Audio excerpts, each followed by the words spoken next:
Cela fait maintenant 2 ans que Laurence ne dort pas bien. Victime d'apnée du sommeil, elle ne peut s'endormir sans son appareil respiratoire.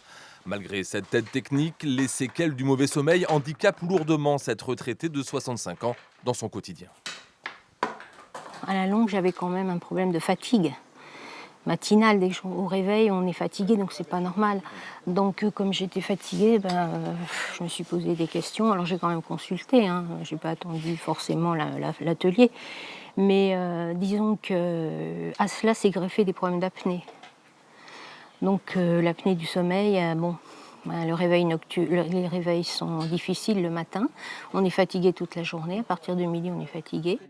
Pour comprendre pourquoi elle dort si mal, Laurence suit des ateliers conférences sur le sommeil. Pour la 5e et avant-dernière séance, elle a dû faire des devoirs à la maison.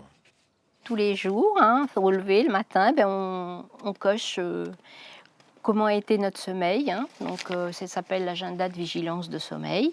Donc là, vous avez toutes les heures d'endormissement, voilà, les heures en grisé, les périodes dans lesquelles on dort. Les flèches, c'est flèche en bas quand on se couche, flèche en haut quand on se lève, et blanc quand on n'a pas dormi. Les conférences sur le sommeil des plus de 60 ans sont organisées par les caisses de retraite car un bon sommeil, c'est aussi une bonne santé.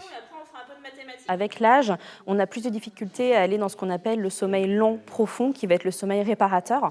Et donc, ce public va avoir plus de difficultés à se reposer et à correctement dormir.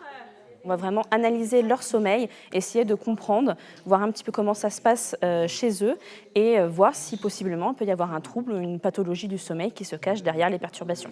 Reste à savoir si ces conférences sommeil sont efficaces, bref, si on dort mieux grâce à elles. Oui, parce qu'on peut réguler quand même soi-même son sommeil. On apprend des méthodes pour s'améliorer et par là même à éviter les prises de médicaments qui sont des somnifères, des anxiolytiques, etc. Les ateliers sommeil ont lieu un peu partout dans la Vienne et les Deux-Sèvres. Pour connaître le programme en détail, il vous suffit d'aller sur le site internet de la MSA.